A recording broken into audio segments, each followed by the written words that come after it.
তোর সাথে যে এরকম নোংরামি করেছে তুই আমাকে এতদিন বলিসনি কেন? দাদা আমাকে বলতে বারণ করেছিল, আমাকে বলেছিল তুমি তোমার দাদাকে বলবে না, তোমাকে আমি ভালোবাসি, বিয়ে করব, আমাকে ভুলিয়ে ফাঁসিয়ে আমাকে গাবিন করে দিয়েছে দাদা। শালা বন্ধু হয়ে তোর সাথে এরকম বিশ্বাসঘাতকতা করেছে ও? হ্যাঁ দাদা। ওর বাঁচার কোনো সিস্টেম নাই রে, ওকে মরতে হবেই। কি হয়েছে কি রে? তখন থেকে দেখছি সময়া কাঁদছে। বড় একটা সর্বনাশ হয়ে গেছে কাকা।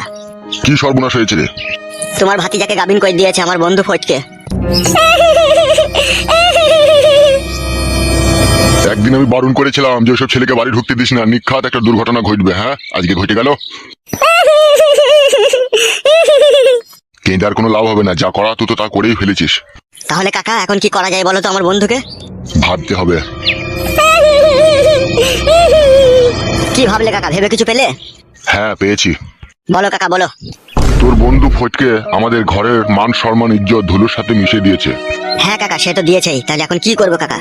এখন একটাই উপায় আছে বেটা। বলো কাকা বলো। চুপ কর, অমানুষের বাচ্চা আবার কাঁদছে এত বড় একটা ক্ষয়ক্ষতি করে দেওয়ার পরে। চুপ কর। এই খেপা, ওকে কি বলছিস? ও ছোট মানুষ, ও বুঝে না বলি তো এই কাজ করে ফেলেছে। তুই আমাকে যারা কথা শোন। বুঝে না? অত বড় মেয়ে, ও 16-17 বছর বয়স হয়ে গেল। চুপ কর, আবার কাঁদছে।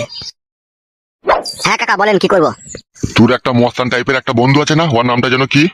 ওর নাম ছিল আগে কালো কুকুর, তারপরে আন্ধার কাটে ওর নাম চেঞ্জ করে এখন ফালতু দাস নাম দিয়েছে ওর। আচ্ছা যাই হোক, তুই এই সমস্ত ঘটনাটা তোর বন্ধুকে জানা, ঠিক আছে? হ্যাঁ তারপরে যেমন করে হোক ওকে ক্লাবে নিয়ে যাওয়ার চেষ্টা কর।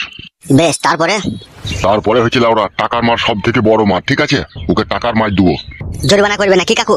হ্যাঁ রে, এত বড় যখন একটা সর্বনাশ করে ফেলেছে তখন তোকে জরিমানা করতেই হবে। হ্যাঁ হ্যাঁ কাকা, ওইটাই সব থেকে ভালো হবে। তুই এক কাজ কর, হ্যাঁ বলো। সমস্ত ঘটনাটা তোর বন্ধুকে জানিয়ে, ঠিক আছে, তোর বন্ধু ফটকে যেমন তেমন করে হোক ক্লাবে নিয়ে যাওয়ার চেষ্টা কর, ঠিক আছে? তারপর আমি সময়কে নিয়ে চললাম, ক্লাবে গিয়ে সমস্ত বিচার হবে। আচ্ছা ঠিক আছে কাকা। যা তাহলে, আর দেরি করিস না। হ্যাঁ কাকা যাচ্ছি। আরে তোর সাথে এরকম করে ওই ছেলেটা, তা তোকে একদিন আমি জিজ্ঞেস করলাম, তুই বলি দাদার বন্ধু হয়, তো আমাকে বলিনি কেন এরকম করে ও? কি হলো আবার, কাঁদা কি দরকার আছে? কেন বলিনি কেন বল? কাকা বাবু তখন আমার একটু আরাম হইতে বলে আমি বলিনি কু। সূর্যের বাচ্চা, আরাম হতে বলে বলিসনি? এখন যন্ত্রণা ভোগ কর। এখন মান সম্মান ইজ্জত এখন টানাটানি হয়ে গেল। আবার তুই আই বড় মেয়ে, তুই এখনই গাবিন হয়ে গেলি, তুই আই বড় ছেলে তার বিয়ে করবে? ভুল হয়ে গেছে কাকা। খুব ভালো করেছিস, ভুল করেছিস। আয় আমার সাথে, আয় ক্লাবে আয়। হ্যাঁ কাকা চলেন। পাপিষ্টিরা মরেও না, এত বড় বড় অন্যায় করে বসে থাকলো।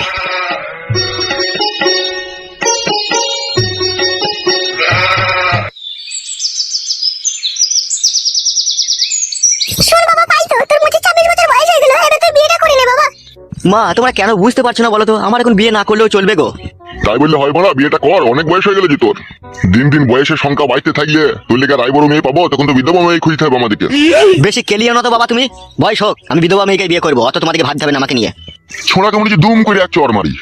বেশি কেলাকেলিটা খুব খারাপ জিনিস। শিয়ানা ছেলে এরকম কথা বলছো কেন তুমি? করবে বললে তো বিয়ে। তুই যখন বিয়ে করবে লাতিন পুতিন হইতে হইতে আমাকে শ্মশানে গিয়ে শুইতে হবে মারা। লাতিন পুতিনের আর মুখ দেখা হবে না। অত না দেখলেও হবে তোমাকে। বাপ শোন, আমার রাগ করে না বাবা, তোমার ঠিকই বলছে। তুমি বিয়েটা করলে আমারও তো বাড়িতে নাতনি পুতনি আসবে, তাদেরকে নিয়ে খেলা করতে পারবো, আমাদেরও তো মনটা শান্তি হবে, হবে না বাবা বলো? এই নিয়ে তোমরা কোনো চাপ নিও না, ভালো সুন্দরী মেয়ে পেলে আমি বিয়ে করে নেবো। ফালতু বন্ধু, ও ফালতু বন্ধু, আয় আয় ভিতরে আয়। কি ব্যাপার হঠাৎ তোমাদের বাড়িতে? সর্বনাশ হয়ে গেছে বন্ধু। কি হয়েছে কি? বলছি দাঁড়াও। কাকিমা তুমি একটু ওই ঘরে যাও তো। হ্যাঁ বাবা যাচ্ছি। হ্যাঁ বল, কি বলবি বল। কাকা বাবু আপনি থাকবেন? তা বল, চলে গেছি আমি। ওরে বাবা থাকুক লে, কোনো অসুবিধা নাই, বল কি হয়েছে। আমাদের বন্ধু ফটকে চরম সর্বনাশ করে ফেলেছে। কি বলছিস এসব তুই? যা বলছি ভাই ঠিকই বলছি। তবে অত ভনিতা না করে কি হয়েছে খোলাখুলি বল। আমি বাড়িতে না থাকা অবস্থাতে আমাদের বন্ধু ফটকে আমাদের বাড়ি গেত। তলায় তলায় বেশ কিছুদিন যাওয়া আসা করেছে, আমি কোনো টের পাইনি কো। আজকে সকালবেলায় উঠে আমার বোন বমি করছে, হাড় ফাড় প্যাট হয়ে গেছে, পুরো গাবিন করে ফেলেছে আমার বোনকে ফটকে। শালা শুয়োরের বাচ্চারা এত বড় সাহস, এরকম কাজ করে ফেলেছো? হ্যাঁ উস্তাদ, এরকম করে ফেলেছে। এখন এই বিপদে তুমি সাহায্য করা ছাড়া আর কেউ নাই আমার। বাবা বুঝতে পারছো বাবা, বন্ধু তার সুযোগ নিয়ে কিরকম বিশ্বাসঘাতকতা করেছে? হ্যাঁ রে, সেটাই তো দেখছি। কাকা বাবু এর একটা বিচার করে দেন আপনি। তোর বোনকে ক মাসের গাবিন করে দিয়েছে? ও তখন সঠিক কথা বলছি না, ওর প্যাট দেখে যা বোঝা গেল প্রায় 2.5-3 মাসের কাছাকাছি হয়ে গেছে। এতদিন জানতে পারিসনি তাহলে?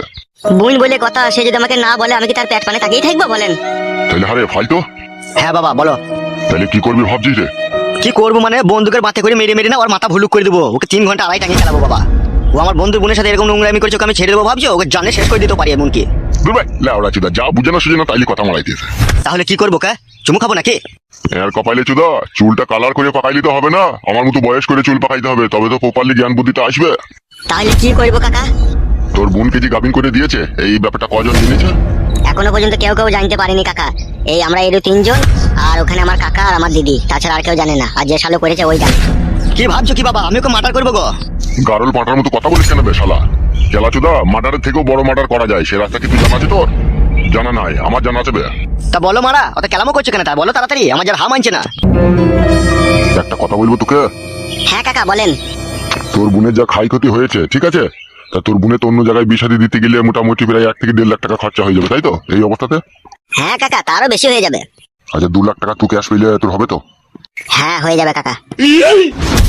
শোন, তোর বন্ধু ফটকে 3 লাখ টাকা জরিমানা কর, আর তোর এই বগাইটি বন্ধুকে 2 লাখ টাকা দিয়ে দিবি ক্যাশ, আর আমরা 1 লাখ টাকা ক্যাশ নিয়ে নেবো। হবে বাবা, এত বুদ্ধি দিলি ঘুমুস কি করবে রাতে তো? সুজের বাচ্চা, খাসির মাংস, রুই মাছের পেটি, কড়াইয়ে ভেজে, বাসমতি চালের বিরিয়ানি, 3 বেলা জি মারছিস, এসব হারামের পয়সা না হলে তো খাওয়া হইতে নেবে, খেতে খাওয়া হবে এসব জিনিস কেলা চুদা। সে তো জানি গো বাবা, দামি দামি খাবার, দামি দামি পোশাক, দামি দামি বাড়ি, এসব খেতে কোনোদিনই করা যায় না, লোকের গান মেরেই তো লিতে হয়, সেটা আমি জানি। তাহলে জানিস যে কোনো অত কথা বলার দরকার নাই, সুজা ওকে ক্লাবে নিয়ে গিয়ে হাজির কর, যা করার আমি করে দেবো। হ্যাঁ হ্যাঁ কাকা বাবু ঠিকই বলছে। তাহলে এক কাজ করতো, ফটকিতে বাড়ি চলে যা, ফটকিকে ভুলি ফাঁসি যেমন করে হোক ক্লাবে ডেকে নিয়ে চলে আসবি, ঠিক আছে? এই সমস্ত কথা বলা দরকার নাই যে আমার দিদির প্যাট করে দিচ্ছিস, তোকে ক্লাবে ডাকবে বিচার হবে, এসব কথা বলা দরকার নাই। ওকে একটা কথাই বলে দিবি যে উস্তাদ খাসির মাংস আজকে ক্লাবে নিয়ে এসেছে বাড়ি থেকে রান্না করে, আর 2 বোতল ম্যাকডল রাম নিয়ে এসেছে, ও খেয়েছে, তোকেও শুধু ডাকছে খাবি, আয় তাড়াতাড়ি আয়, এইভাবে ওকে ডেকে নিয়ে আসবি, ঠিক আছে? তারপরে যা করার দরকার আমি করে দেবো। ঠিক আছে কাকা বাবু। তাহলে আর দেরি করার প্রয়োজন নাই, চলে যাও, আর চুপ করে ডেকে চলে এসো কাউকে। আচ্ছা ঠিক আছে। এক কাজ কর, তুই ক্লাবে চলে যা, আমি যাচ্ছি 5 মিনিট পরে, তুই কোনো কথা বলবি না, সব ওকে হাজির করবি, তারপরে যেই যা করার আমি করবো। আচ্ছা ঠিক আছে বাবা। কই গো গিন্নি, ঘর থেকে বেরিয়ে এসো।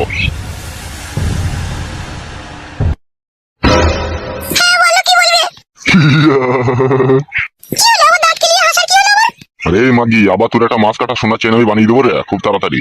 কি করে গো? ওই যে বগাইটির বোনকে বলছে গাবিন করে দিয়েছে ওর একটা বন্ধু। ও মা, আমার কি সর্বনাশের কথা! মাগিকে কেলিয়ে দেবো কোনি আবার, এরকম সর্বনাশ না হইলে আমাদের চলবে কি করিল? হ্যাঁ হ্যাঁ, তা তো বটেই। তুই ভালো করে রান্না বান্নাটা চাপা, ঠিক আছে? আমি থুতু দিয়ে 1 লাখ টাকা গুনে নিয়ে চলে আসি, হ্যাঁ? আচ্ছা ঠিক আছে, যাও।